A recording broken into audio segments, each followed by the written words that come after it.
인정과 사랑이 나날이 메말라가는 시대에 마르지 않는 하나님의 은혜가 여러분 모두에게 늘 함께 하시길 주의 이름으로 축복합니다. 이 시간은 은혜의 지극히 풍성함이라는 제목으로 하나님 말씀을 나눕니다. 성경은 처음부터 끝까지 하나님의 은혜에 대하여서 말씀하고 있습니다.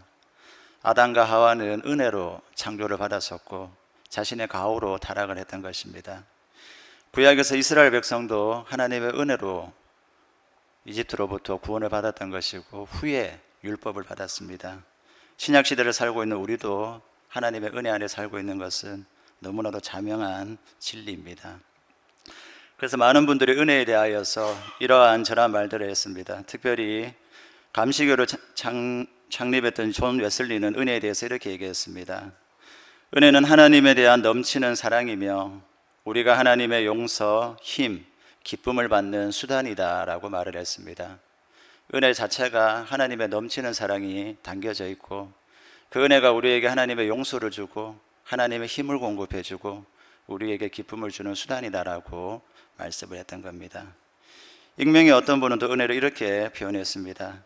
은혜는 이론이 아니라 우리가 하나님을 위해 살 수 있도록 변화시키고 고난을 부여하는 살아있는 현실이다 라고 얘기를 했습니다. 이 얘기는 은혜는 그냥 관념이나 이론에 머물러 있는 것이 아니라 실제적으로 우리 삶 가운데 함께하며 우리가 하나님의 뜻대로 살 수 있도록 변화시켜주며 우리에게 하나님께서 주신 권한이 무엇인지를 잘 알 수 있도록 늘 깨우쳐주는 것이라고 얘기해주고 있습니다. 그 하나님의 은혜의 정점은 십자가에서 이루어졌습니다. 하나님은 예수님의 보혈로 우리를 깨끗하게 씻어주셨습니다. 또 우리에게 성령을 부어주셨고 우리에게 의의 새로운 옷을 입혀주셨습니다. 예수님이 십자가에서 돌아가시던 그 순간에 하나님의 거룩한 임재를 맡고 있던 성소와 지성소의 휘장이 둘로 찢어지면서 하나님의 거룩한 임재로 들어갈 수 있는 길이 활짝 열리게 되었습니다. 율법의 구약시대에서 언약궤가 있던 이 지성소에는 아무나 들어갈 수가 없었습니다. 오직 이스라엘의 대제사장만 들어갈 수 있던 곳입니다. 그것도 원한다고 아무 때나 들어갈 수 있는 것이 아니라 오직 1년에 한 번 대속죄일에 들어갈 수 있었습니다. 출입이 허용되었습니다. 하지만 이제는 예수님을 믿는 예수님을 구주로 영접한 누구나 또 아무 때나 그 하나님의 임재 속으로 들어갈 수 있게 된 겁니다. 예수님이 휘장을 찢어서 지성소를 개방시켜 주셨기 때문이고 예수님이 우리 안에서 늘 함께 하시기 때문에 가능한 일이 되었습니다. 여러분은 여러분이 그리스도 안에서 완벽한 의인이라는 사실을 믿으십니까? 안 믿으시는군요. 좀 믿으셔야 할 텐데. 율법의 구약에서는 이스라엘 백성이 계명을 완벽하게 지키지 않으면은 하나님께서 받아주시지를 않았습니다. 그런데 인간은 그 누구도 그 조건을 완벽하게 충족시킬 수가 없었습니다. 그래서 하나님은 예수님의 완벽한 사역을 기반으로 하는 새로운 언약을 준비하셨던 겁니다. 우리는 이를 신약이라고 부릅니다. 하나님은 새 언약을 기반으로 한 은혜의 신약을 통하여서 우리에게 이렇게 말씀하시는 겁니다. 얘들아, 더 좋은 방법이 있단다. 내 아들 예수가 너희를 위해 모든 율법을 완벽하게 지키게 하겠다. 내 아들에게는 아무런 죄가 없지만은 그가 너희 죄값을 대신 치르게 하겠다. 너희가 받아 마땅한 형벌을 그에게 담당시키겠다. 너희의 모든 죄에 대한 형벌이 십자가 위에서 내 아들의 몸에 내려진 뒤에는 내가 다시는 죄로 인해 너희를 벌하지 않겠다. 이제 너희가 예수를 믿기만 하면 예수가 이룬 일을 너희가 이룬 것으로 쳐주겠다. 그래서 내 아들이 받아 마땅한 복과 은혜와 성공을 너희에게 주겠다. 그리고 너희가 지금까지 지은 죄와 앞으로 지을 죄를 십자가 위에서 모조리 내 아들에게 넘기겠다. 너희가 받아 마땅한 정죄, 비난, 형벌을 모두 내 아들이 대신 받게 하겠다. 갈보리에서 내 아들이 행한 선한 일이 너희의 것이 되고 너희가 저지른 나쁜 일과 앞으로 저지를 나쁜 일들이 모두 내 아들의 것이 될 것이다. 이 엄청난 일이 실제로 갈보리산 위에서 일어났습니다. 하나님의 아들 예수 그리스도께서 십자가를 지심으로 이 모든 것을, 이 아버지의 뜻을 다 이루신 겁니다. 그래서 우리는 복음을 부를 때에 은혜의 복음이라고 부르는 겁니다. 이를 잘 알았던 사도 바울은 사도행전 20장 24절에서 이런 고백을 합니다. 내가 달려갈 길과 주 예수께 받은 사명 곧 하나님의 은혜의 복음을 증언하는 일을 마치려 하면은 나의 생명조차 조금도 귀한 것으로 여기지 아니하노라. 아멘. 십자가 위에서 이루어졌던 그 신성한 교환, 거룩한 교환이 무엇을 의미하는지만 잘 알아도 이 은혜의 복음을 충분히 그리고 이미 깊이 이해한 거라 할 수가 있습니다. 반면에 십자가 위에서 무슨 일이 일어났는지를 제대로 알지 못하면은 상황과 여건의 유불리에 따라서 믿음은 계속해서 흔들릴 수밖에 없을 것입니다. 왜냐하면 우리의 믿음은 항상 십자가를 기반으로 하고 있기 때문입니다. 예수님을 구주로 영접하면은 누구나 하나님 앞에서 영원히 의로워집니다. 그리고 언제든지 하나님의 은혜를 누릴 수 있다라고 성경은 약속하고 있습니다. 이 은혜는 아무런 자격도 없이 받는 하나님의 선물인 것입니다. 오직 예수님이 십자가 위에서 하신 일 덕분에 이런 은혜가 우리에게 이루어진 것입니다. 누가복음 2장 52절에 보면 이런 말씀이 있습니다. 예수는 지혜와 키가 자라가며 하나님과 사람에게 더욱 사랑스러워 가시더라. 이 말씀은 자녀들에게 선포해 주면은 또 위하여 기도해 주면은 딱 좋은 구절입니다. 우리는 자녀를 먼저 하나님의 눈에 사랑스러운 사람으로 키워야 합니다. 하나님과의 수직적인 관계가 주변 사람들과의 수평적인 관계보다 언제나 우선이기 때문입니다. 그런데 이 말씀은 우리 자녀뿐만 아니라 우리에게도 해당되는 말씀입니다. 우리도 예수님처럼 더 지혜롭고 하나님께 더욱 사랑스러운 사람으로 자라갈 수 있습니다. 그러기 위해서 무엇을 하면 될까요? 주위를 둘러보면은 하나님의 은혜를 유독 많이 받는 사람들을 볼 수 있을 겁니다. 그들은 하나님의 은혜 안으로 들어가는 법을 잘 아는 사람들입니다. 그 비결이 로마서 5장 2절에 있습니다. 우리가 믿음으로 서 있는 이 은혜에 들어감을 얻었으며, 컴퓨터 보안 프로그램이나 은행 계좌에 접속하려면 비밀번호가 필요합니다. 마찬가지로 하나님의 넘치는 은혜에 우리가 연결되기 위하여서도 비밀번호가 필요합니다. 그 비밀번호가 로마서 5장 2절은 믿음이다라고 말씀하고 있습니다. 한마디로 하나님이 우리를 지극히 사랑하신다라는 것을 믿을 때에 그 은혜를 우리가 받을 수 있다는 겁니다. 이것이 하나님의 은혜의 보물창고를 여는 열쇠다라고 말씀하고 있는 겁니다. 그래서 자기 자신에게 이러한 진리를 선포하는 것이 좀 필요합니다. 나는 하나님의 큰 복과 은혜와 사랑을 받은 사람이다.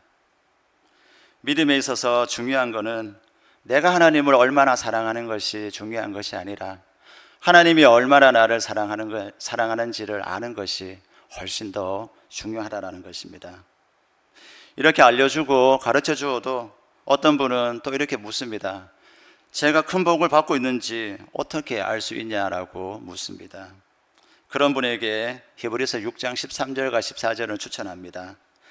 하나님이 아브라함에게 약속하실 때에 가리켜 맹세할 자가 자기보다 더 큰 이가 없으므로 자기를 가리켜 맹세하여 이르시되 내가 반드시 너에게 복주고 복주며 너를 번성하게 하고 번성하게 하리라 하셨더니, 하나님이 얼마나 우리에게 복주기를 원하셨던지 자신의 이름까지 걸고 맹세하는 것을 알 수가 있습니다.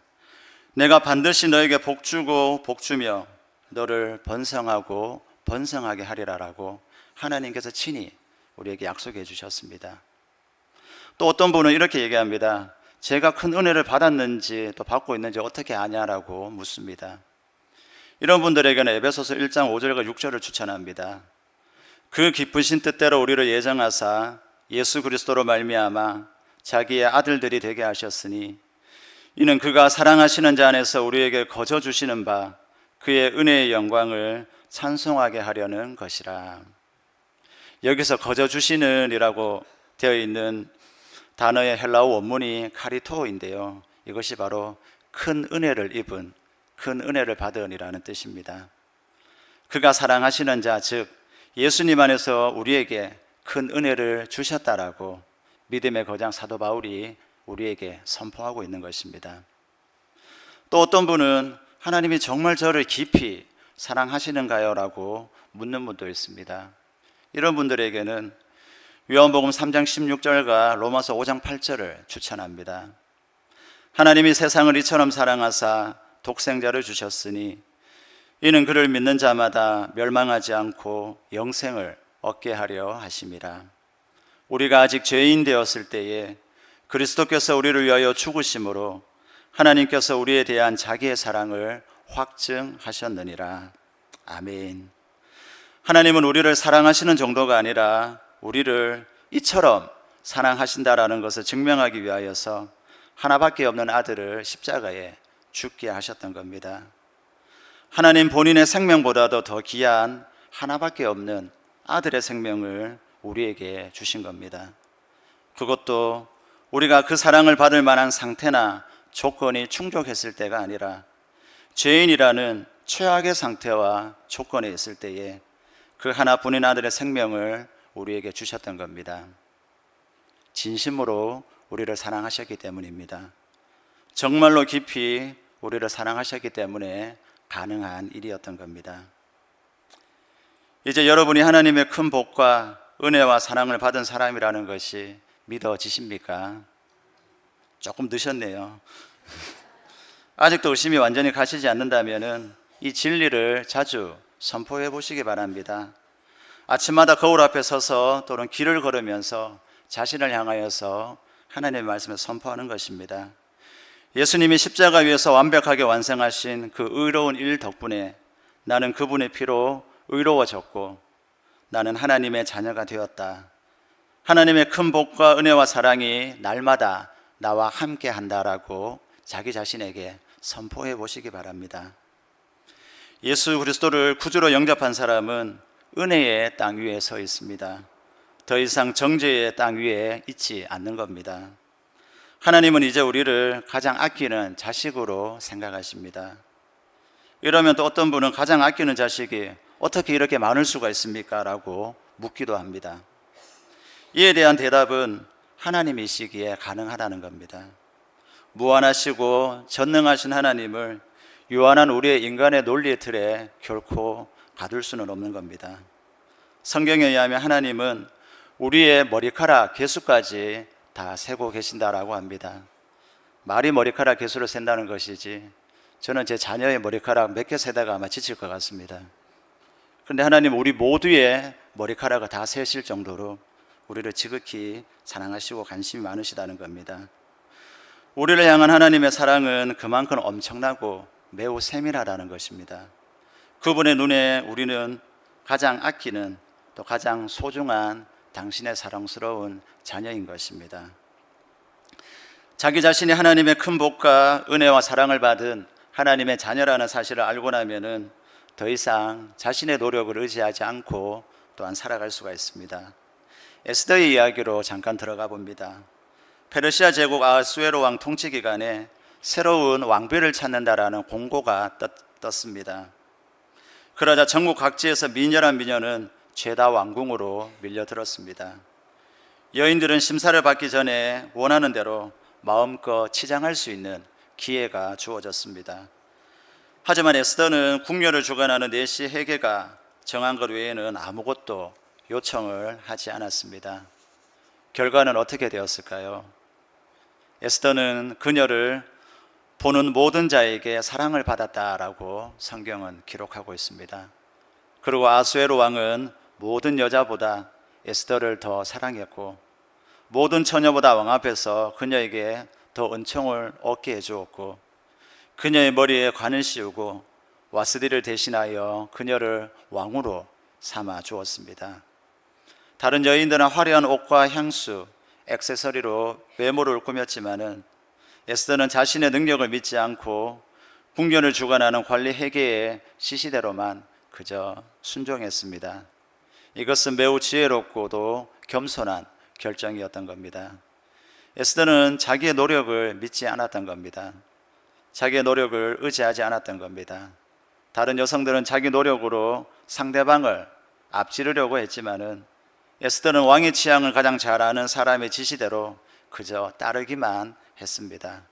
그 결과는 앞서 말한 대로 된 것입니다. 이 사건은 에스더가 전적으로 하나님의 은혜만을 의지했다라는 사실을 우리에게 보여줍니다. 하나님의 은혜를 전적으로 의지하게 되면은 사람들의 신뢰를 받고 인생이 편해지게 됩니다. 에스더는 굳이 힘들게 애를 쓰지 않았습니다. 자신을 그저 낮추어 주님 안에서 쉬었습니다. 그러자 주님께서 알아서 그녀를 수많은 미녀 위에 군림할 수 있도록 높여주신 겁니다. 이처럼 하나님은 교만한 자, 성경은 교만한 자를 하나님을 의지하지 않는 자라고 합니다. 이런 교만한 자를 하나님은 대적하시되 겸손한 자, 성경은 겸손한 자를 하나님을 의지하는 자라고 합니다. 겸손한 자에게는 은혜를 주신다라고 말씀을 합니다.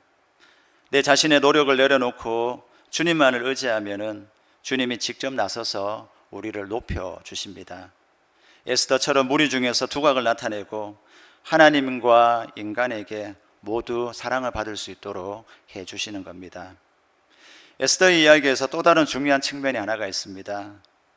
에스더가 왕비의 자리에 오른 덕분에 제국 내의 유대 백성의 목숨을 모두 구해낼 수 있는 그가 중요한 역할을 할 수 있었다라는 겁니다. 우리가 주님의 은혜를 통해 높아지게 되면은 주변 사람들을 위하여서 우리가 복의 통로로 쓰임을 받을 수 있게 됩니다. 세상에 우연이라는 것은 없습니다. 언제나 하나님이 섭리하시고 계신 겁니다.